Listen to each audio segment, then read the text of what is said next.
Hello, good afternoon. Today our guest is Vladimir Chlouba. Hello, Vladimir. How are you doing?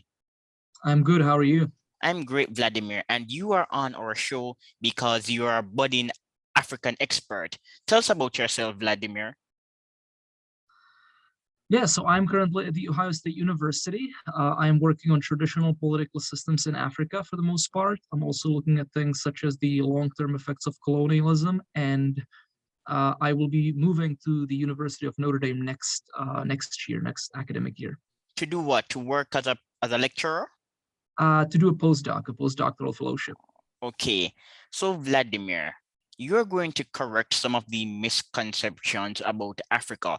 There is an assumption that pre-colonial Africa had dictatorial systems, and your paper has covered this topic, but you also reference the Igbo people and the Amala system. Tell us about the Igbo and the Mhm. Amala. Yeah, so I think what a lot of people don't realize is that, in pre-colonial Africa, you had a lot of different political systems, and some of them were fairly autocratic, and I could give you examples of that, but some of them were also quite democratic. And so the example that you mentioned are the Igbo people in southeastern Nigeria that actually had a lot of these, I would almost say, proto-democratic village assemblies where, various village heads would meet and talk about policy, and they would make a decision in some cases essentially by consensus, right? And so um, I would not say that that's the most typical example of pre-colonial polity, but it is certainly not the case that all of the polities were undemocratic, or that all of them were the same. The Igbos are quite interesting, Vladimir. Recently, I read a paper penned by an African academic arguing that the Igbos are not really a stateless society. Are you also doing research on the political organization of the Igbo people separately from your present research? Mhm. Well, I'm definitely not an expert on those people in particular, because I care about sort of pre-colonial political development all over Africa. But what I've done fairly recently in my dissertation, which I just defended last week, so it's fresh work, hasn't been published yet. I try to sort of create a more nuanced understanding of what pre-colonial stateness in Africa looked like. And so typically the existing approach has been to sort of look at these ethnic groups and divide them into two groups, and to label one group as centralized, and then or one type of groups as centralized and the other type as decentralized. And so what I try to do in my dissertation is to actually bring in a couple of more important features, such as, for example, did a given group have the ability to control long distance trade, or were they able to achieve a certain level of occupational specialization? And so the Igbo that you mentioned, for example, they are an example of a group that didn't have necessarily a sort of centralized political authority, but they did have pretty extensive, economic and trade relationships with societies that were quite far away, and there was some degree of control, or there was also some degree, for example, of tribute collection, right? And so, again, I think they're an example of how some of these stateness markers can be present, and others do not have to be present at the same time. And then now we can contrast the case of the Igbo with other African groups like the Soga. Van Sina, another brilliant academic, you cite him in your paper and he referenced the Soga people and other kingdoms in Africa. They are described as despotic. Do you agree with this characterization? I think so. I mean, again, I'm not an expert on any one particular group, but if you look at, for example, the pre-colonial organization in Rwanda before the Belgians arrived in the late 19th century, then what you find is these very powerful kings who essentially controlled both the external and the internal political life in these communities. And so they were really portrayed as almost demigods, if not complete gods, who could communicate with the ancestors and do things like that. And so definitely less of a democratic system, a lot more sort of top down. And I think one of the results of that sort of political organization is that you get these persistent norms where people even today, despite the fact that a lot of these kingdoms no longer exist, will still subscribe to the view that you need a powerful man. Typically, it's a man in a society to function well. And so one example that I can give you that's actually from Namibia, which is where I've done most of my work, where you had these monarchs from the Ovambo group. And even today, when you sort of try to survey what are some of the proverbs that people know, there cannot be two elephants in the shade of one shrub, right? So there's this notion that for a community to function well, you kind of need a powerful leader. And I think that, again, goes all the way back to the pre-colonial history of these communities. Vladimir, comment on on those people again, because during the conversation you were breaking up a bit, so just start over. Okay, so you wanted to hear about the Ovambo people again? Yes. Yeah, so I was mentioning that much of my research has been on Namibia, and that's a country where you have different types of groups with different pre-colonial as well as colonial history. And these Ovambo people in the north were typically, not all of them, but typically organized in these pre-colonial monarchies, right? They had a king, in some cases they had queens, and those kings are typically described as very autocratic, where some missionaries will write letters and they say, this king essentially controls the whole political life in this community. Whatever he or she says has to happen.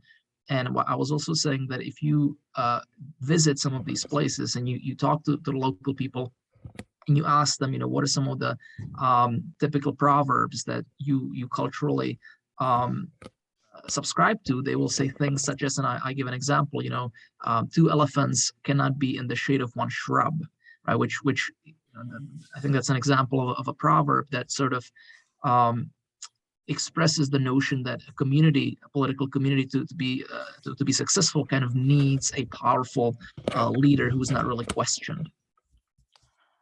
Interesting. And you also listed the Buganda Kingdom as an example of an autocratic regime. Yeah, so that's an example from today's Uganda, right? And it's perhaps the most extreme example of a community that had a very powerful pre-colonial kingdom. And it's also a community that continues to play an important role in Ugandan politics today. So when the representatives essentially of the British first showed up in Uganda in the 19th century, they discovered that, we have this kingdom here that's incredibly powerful and that's got all these governance structures already established. So why don't we simply work with them and work through them to govern the local population? And so what the British then did is they first helped this kingdom to kind of defeat its rivals, so that much of the area surrounding Lake Victoria then became kind of dependent on Buganda. And that also caused some problems when Uganda was slated for independence, because the British were initially thinking of maybe creating some kind of East African federation, right? Grouping Uganda with Kenya and with Tanzania and creating this one federation. And the Buganda monarchs really didn't like this idea. And so they caused some sort of headache, some trouble for the British. And then eventually the British kind of relented and they said, okay, you can create your own state of Uganda, not just the Buganda, but also some of the surrounding groups. But then you see the role of the Buganda kingdom even in the post-colonial period, right? So one of the prime ministers of Uganda, Milton Obote, actually sent the army to attack essentially the palace of the Buganda king in the 1960s when they had political disagreements. And I think one person that you will recognize that led that sort of attack in the 60s was Idi Amin. All right, Idi Amin was the one who was in the jeep that drove towards the palace to essentially depose the king of Buganda. And so that happened. The king had to escape. He was in London for a little bit. And then Idi Amin, of course, went on to rule Uganda. And I think many of us know how that ended. Yes, we do know. There was an exodus of human capital. But Vladimir, I am more interested in the deep roots of development, state centralization. The state is often viewed as an extractive agency, so people on the right don't appreciate the state. And I've never seen a research of this nature before, but I read your article, and during my time reading, I said to myself, Africans are not known for state centralization. Many of the states in Africa were decentralized. One academic actually argued that if we want to learn how not to build a state, look to Africa. That's Africa's gift to the world. But there's a flip side. Centralized states tend to be based on impersonal norms and rational bureaucracies. So I'm wondering, did the lack of centralized states in Africa actually promoted collectivism? Because the state, in a sense, can make us individualistic by undermining familial norms and kinship structures. I've never seen research of that nature before. Maybe you should do it. Maybe I should, but I guess the first thing I would say is that given what I know about, pre-colonial state development in Africa, I would actually disagree a little bit with the premise that you started with, which is that there were no states in Africa to begin with. And I think that's not really the case. I think if you look at some of these cases that I described, such as Buganda, you actually do see some fairly extensively developed states. I mean, if you think about another case, Zimbabwe, they had a political structure that was economically fairly developed. There was trading even with places as far away as China. And so I think there's a little bit more diversity in Africa than people often realize, even in terms of the pre-colonial political development. But I would agree that the state again looks differently depending on where you look at. And so if you look at the European state and the state that the English developed, then that state may make human relationships a bit impersonal. But I think that doesn't mean that every state develops in that same way. And so it is true, I think I'm going to echo some of the things you said at the beginning, that a lot of these African states were based on not on sort of philosophical ideas of liberalism or every human being an individual. They were based more on, we have this ruler who has the capability to communicate with the ancestors, and hence he's the one that we should follow. So, I'm not sure if I give you a satisfying answer, but I think the gist of what I'm saying is that there's just too much complexity to simplify it all and just say it's one way or the other. Well, you're right. There is too much complexity because a growing literature suggests that the Igbos actually had a king. So there are many people who argue that the Igbos were stateless, but just a few days ago, I saw a paper on kingship in the Igbo society. So literature is always evolving. I suppose it is. And one of the difficulties is that we don't have a lot of good sources on these pre-colonial societies. And so, it may be the case that that some writers will say, there wasn't any centralized authority, and then somebody else looks at the same structure and they see someone who resembles a king, and they will say, well, actually, no, it seems like they did have a certain king. And I should say that most of the literature, the sort of quantitative articles, including ours, the one that you cited or you mentioned, relies on this one map from the 1960s. George Murdoch? George Murdoch. Everybody cites him. That's, that was a good way in the 60s to get cited, right? You come up with a lot of data and then everybody cites you. I'm not sure it would work out today. But what he did is he tried to sort of assemble all the different anthropological evidence that was available at that time and create a map of, African ethnic groups and their political and other characteristics. But the problem is that, of course, these anthropological data came from a particular period. That's the kind of the end of the pre-colonial period. But if you look at these states over a period of time, you notice that they develop. So they may start fairly stateless, they may become more state-like, and then they could, fall apart as well. I would mention the example of the Herero, again, from Namibia, which is a group that wasn't very centralized. And then just before before colonialism in the 1870s, 60s became fairly centralized, right? And so again, when we're picking a particular point in time to label a group and say they are stateless or they are not, we have to keep in mind that there are other points in time where things would look quite different. I'm going to ask $1 million question. Are African states affected by population density? So if you follow the literature on Africa closely, you'll see this phrase a lot: population density, and though it affects the ability of African leaders to exert control over people. Simplify it for us. Yes, so I think the notion is that the reason why you see early states in Europe, for example, is that there was high population density, right? A lot of people occupying the same space. Um, and when people are close to each other, they tend to engage in conflict, right? There's not a lot of resources, so how do they organize to make sure that everybody has enough to eat and to survive? And so in that type of environment where you have a lot of contact, conflict, and limited resources, you will often see some sort of development of extended social organizations. And the idea is that in Africa, these natural conditions were quite the opposite, where land was plentiful, available, but what was really scarce and limited are the people. And so, and this is, Jeffrey Herbst's idea that what the pre-colonial rulers really tried to do was to control the people, regardless of where the people were. And I would again say that this is a simplification because you definitely find some more nomadic groups that cared more about the people than about the land. Um, but I would also say that some of the groups that I studied, and I would again point to the Avagambo in northern Namibia, they definitely cared about land. I mean, if you ask or the missionaries when they asked in the 19th century, sort of, where is your king's land or his people?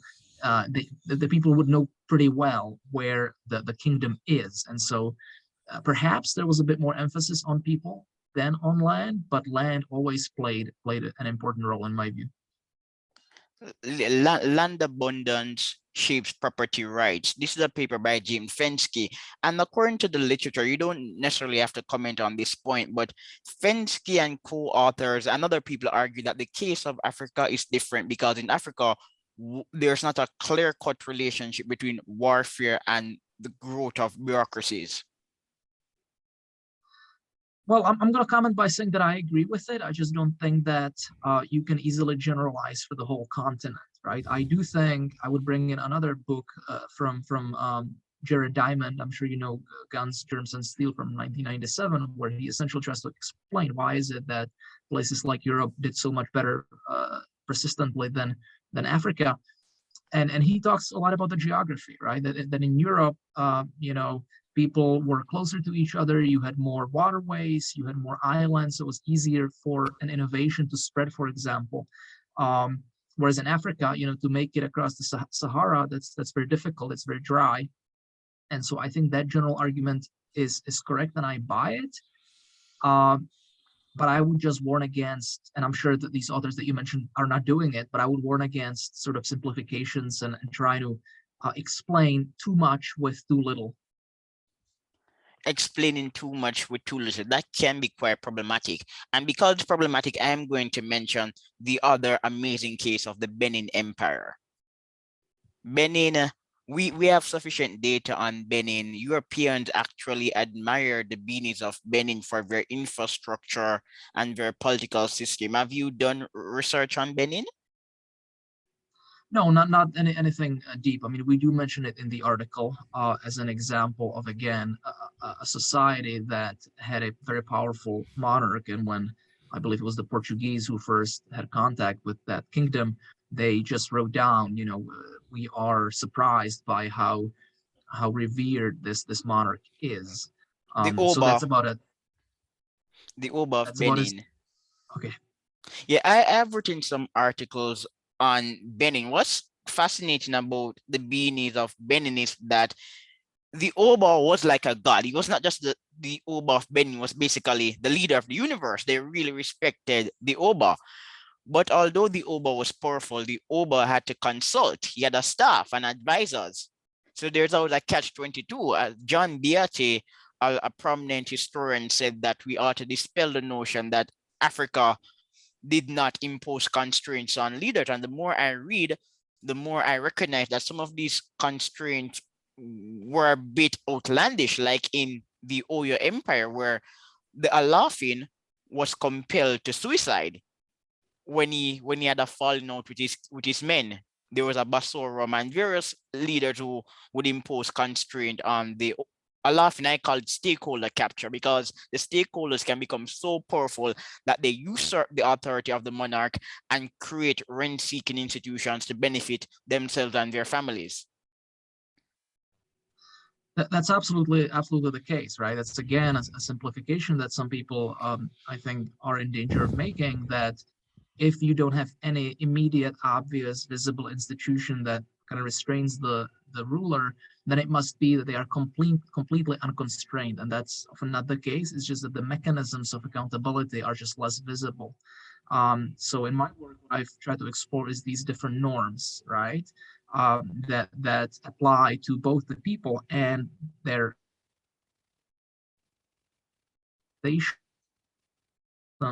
that the people should listen to what the chief, for example, is saying, but that there are limits to what the chief can do. So if the chief says something completely outlandish that clearly doesn't fall within his remit, then people will protest. People will say no, they will not do it.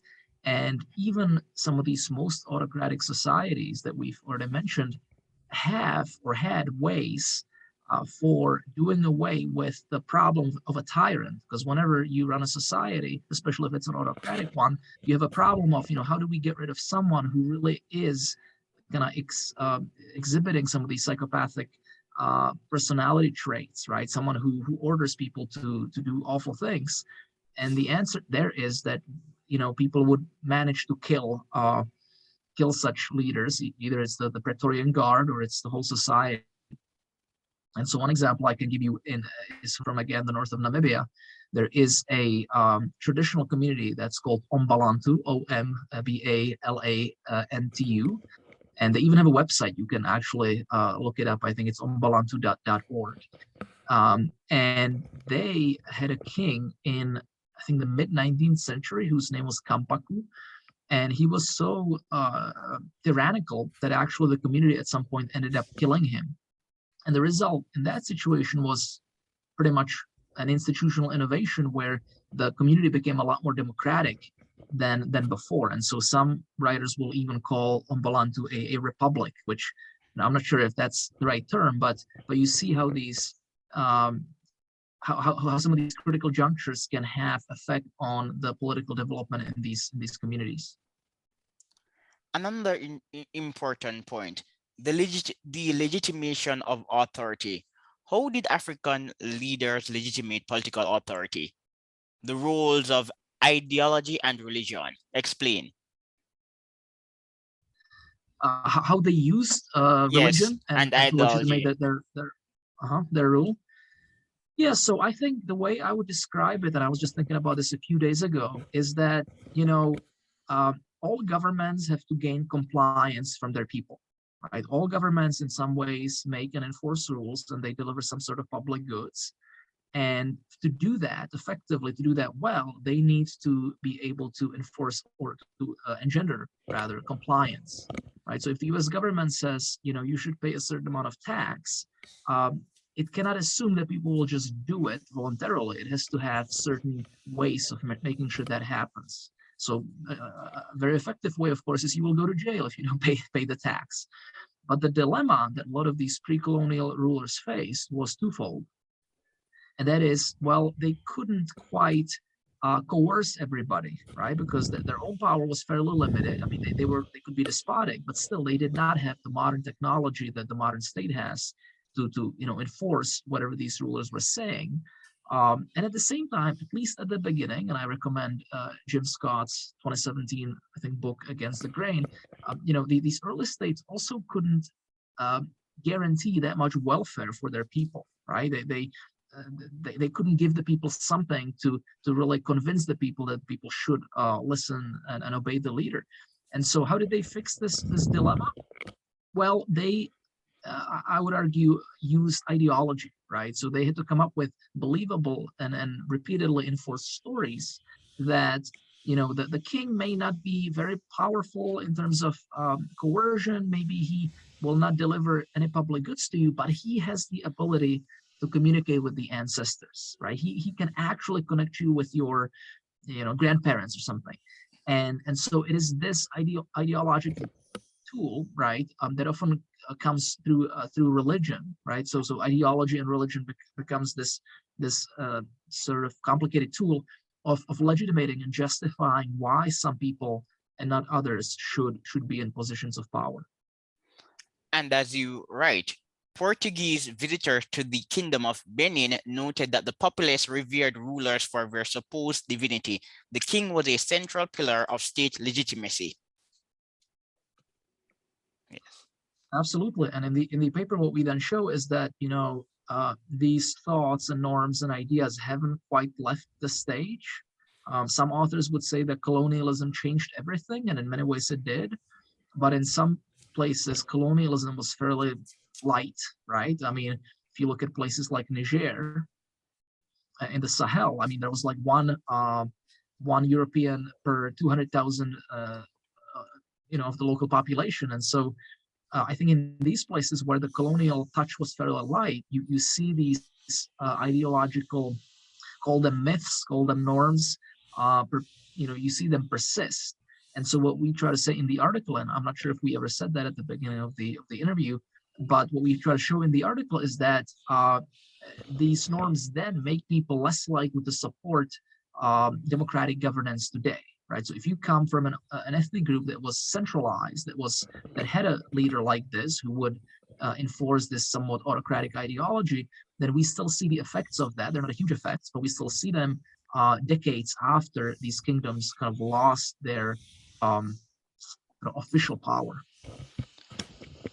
And these stories persist because of institutions, in particularly chiefs and headmen, as you write. Ovambo rulers encouraged the memorization of legitimating myths by specifically appointing adult men to maintain their polities traditions.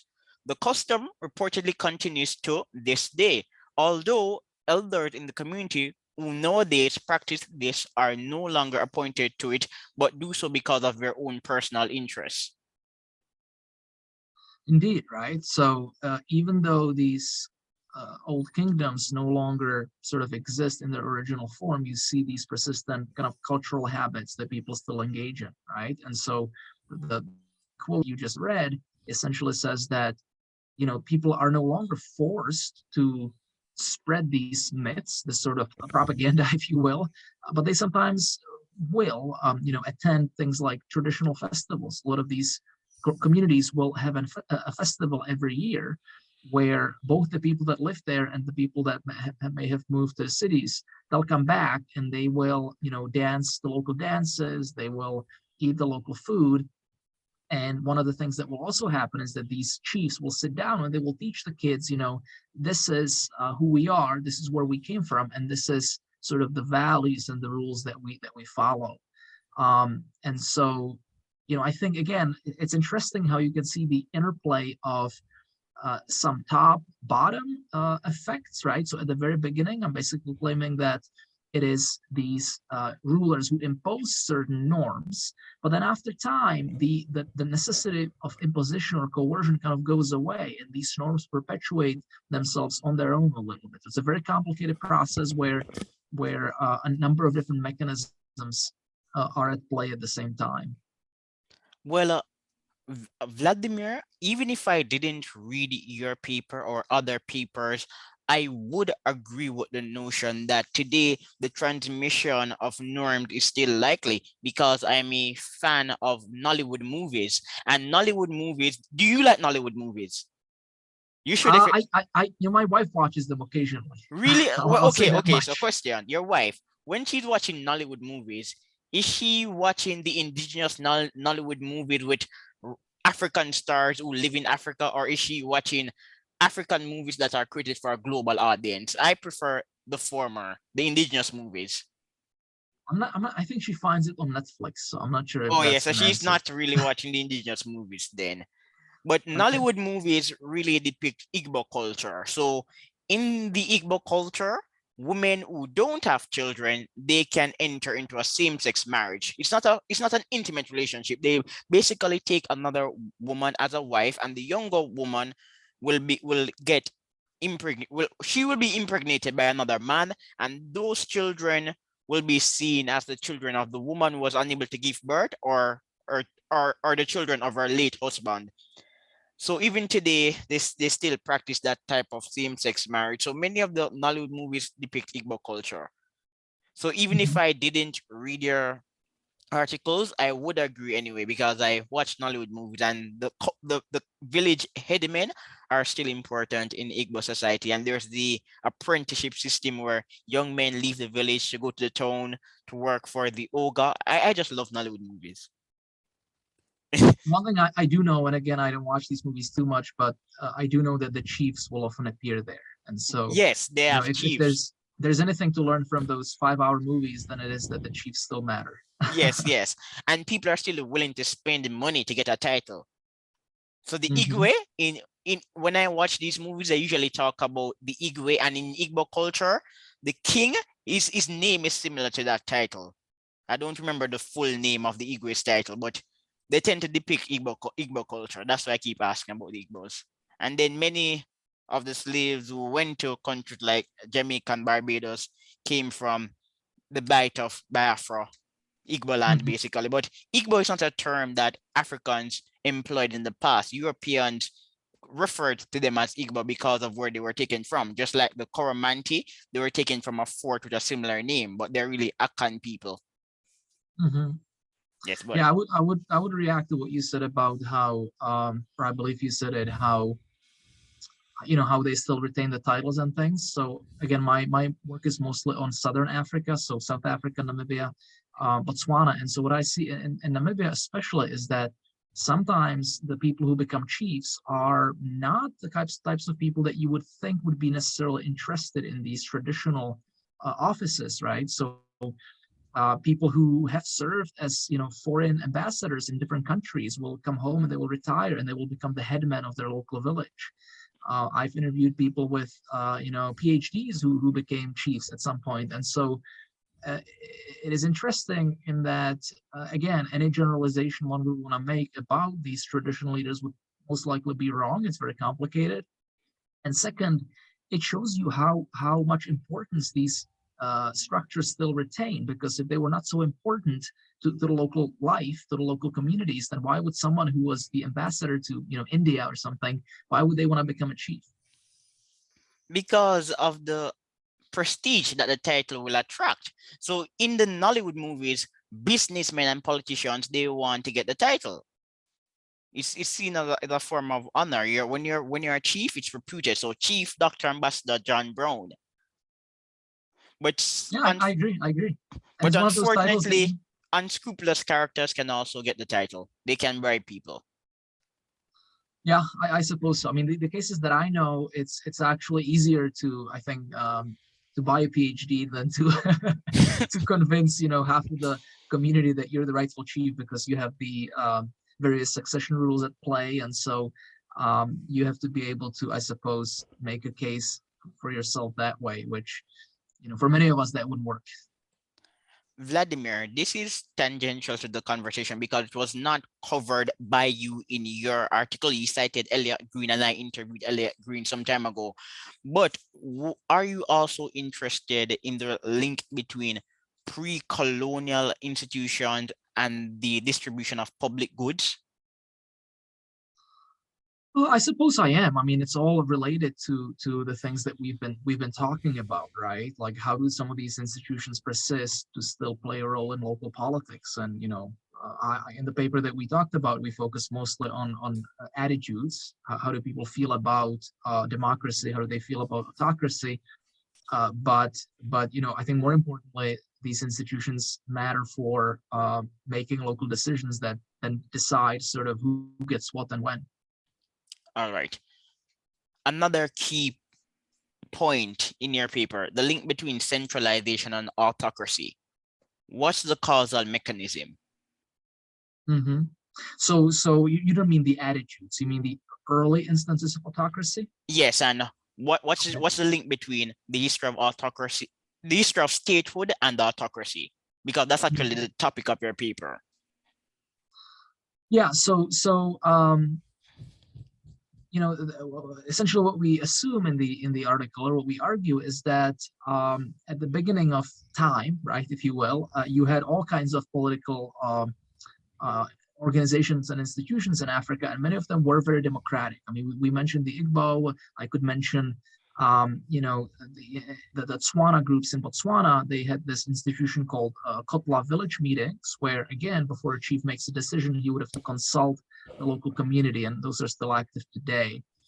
And then we sort of try to look at the historical record and ask ourselves, so what happened as these states, these communities, these polities became more centralized? And what we find, and you know, we could talk about how good the evidence is, but what we find is that as these rulers became ever more powerful, they managed to kind of appoint their own representatives, their own headmen in place of people who were previously chosen by the local communities, right? So if you put yourself in the shoes of a community that's just been attached to an expanding state, let's talk about the Buganda, for example, chances are that your local chiefs will be eliminated, right? And somebody else will be appointed in their place. And that may be someone from your community, it may be someone from the outside. But essentially, as these polities centralized, they tended to become, I would argue, less democratic. As they repeat that last part, as they become centralized, they become less democratic. Yeah, as they became less central, more centralized, then they became less democratic, right? Because before you would have the local communities choosing the headmen, choosing the local power kingmakers, essentially power brokers. But the new ruler would not necessarily tolerate it, right? So if the new ruler would try to impose some kind of superstructure on these communities. Now, I should just caution whoever's listening to this that this is also a simplification, and we don't have very good data on this, right? So the data that we have, the cases that we've looked at, tell us that this is what was happening, and it seems very logical. But I can imagine that in the future, more better data will come out that will again add a layer of complexity to what I'm saying right now. Vladimir, European colonialism, was the penetration of Africa by Europeans really successful? As a student of African and European history, I can tell you that was difficult for Europeans to penetrate Africa for a number of reasons. The Asante Empire and the Benin Empire were powerful empires who were only conquered quite recently in history. There was also the issue of disease. That was another problem. And then Africa is a big continent. So when we talk about the effects of colonialism on Africa, how seriously can our assumptions be taken? Well, I would again say that in different places, right, the colonialists were successful to a different degree. So you mentioned the examples of the Ashanti Empire, right, which was very successful at, well, for some time, quite successful at retaining its political power. We already talked about the case of Uganda, which kind of remains central to Ugandan politics up to this day. But then I can give you other examples. If you look at the Zulu polity, right, in South Africa, I mean, the British fought massive battles, lost some of those battles against this community, despite its power. And so I think it's really an interaction between sort of how powerful were these communities and how much did the colonialists want that land that these communities occupied. And if the Europeans really wanted the land bad or badly enough, they would commit significant resources to get them. Another example would be, the Namibian genocide that happened in Namibia between 1904 and 1908, right? Where the local communities, after about 20 years of German colonialism, realized, well, listen, the Germans are not here to just be another group, be another competitor. What they really want to do is they want to take over and they want to settle the whole country. And so eventually the Namibians ended up rising and rebelling against the Germans. And the Germans reacted by saying, you know what, we really do want this country. And so they imported, 20,000 plus soldiers from Germany and committed genocide. And of course, ended up winning. And so if the Europeans really wanted to do it, they could, but in many instances, they just figured it's not worth it. And so we can keep these pre-existing leaders in power and we can co-opt them perhaps. And one last example, I know I'm kind of layering too many examples to confuse the audience, but if you look at Rwanda and Burundi, which were actually grouped in one colony before independence, you notice that, and I forget which one it is, but I think that the Rwandan monarch agreed to work with the colonialists, but the monarch of Burundi did not. And so they ended up overthrowing the Burundian monarch, but working with the Rwandan monarch, right? So very similar states, very similar situation, but one monarch decides to cooperate, another decides to not cooperate, and the response that the colonialists then muster differs significantly.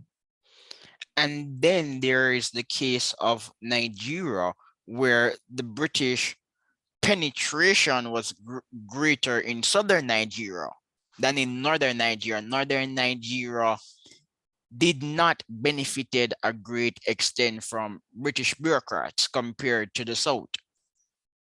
Mm-hmm.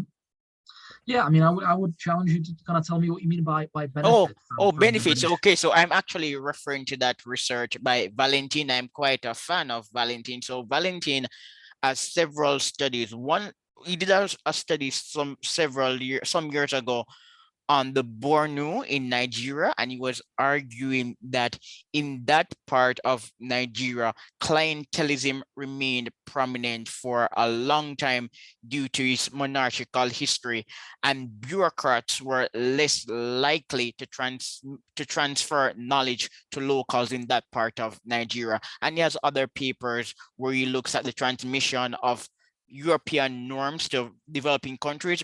Valentin is really interested in institutional transplants and how they can become effective.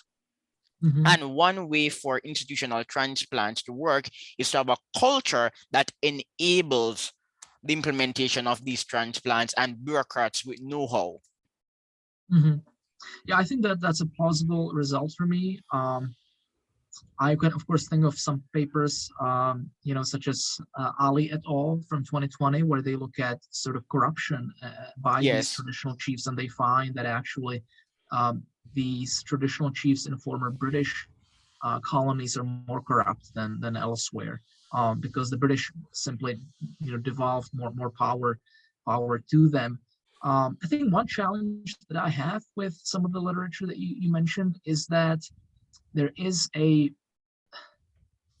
a certain kind of latent Eurocentric assumption that, if the Europeans brought their institutions, brought their ideas, then things could be good. And if they didn't, then these ideas couldn't develop on their own. And I, again, would just say that I can think of cases where that wasn't the case. So if you think about Botswana, right, which I visited, I did research there, and it's a wonderful country where you were actually amazed by how helpful a lot of the bureaucrats are, and how, well, I'm not sure that I can tell easily, but they didn't seem very corrupt when I was visiting, and you could sense this sort of culture of customer service, which isn't natural to a lot of bureaucracy, certainly not in Africa. And Botswana is a country that was essentially not colonized at all, right? And so how is it that they have these, well, I don't want to say great institutions, but they're doing pretty well. So there must be another mechanism that leads to good outcomes that doesn't have to do with European institutional transplantation. Pre-colonial institutions and post-colonial policy. There's a debate between these two schools of thought. So I interviewed James Robinson. We talked about Botswana, and I also had Marian Tupi on the show talking about Botswana and post-colonial policy. You already mentioned pre-colonial democratic norms in Botswana, but during the post-colonial era in Botswana, there was not just an attempt. The political class actually invested in creating an efficient and meritocratic bureaucracy. So even though Botswana inherited relatively superior pre-colonial institutions, there was an onus on the political class that if Botswana is to really progress and mature like other countries, then we need a proper bureaucracy. Whereas in the Caribbean, Africa, and other parts of the world, post-colonial leadership did not invest in the right bureaucratic tools.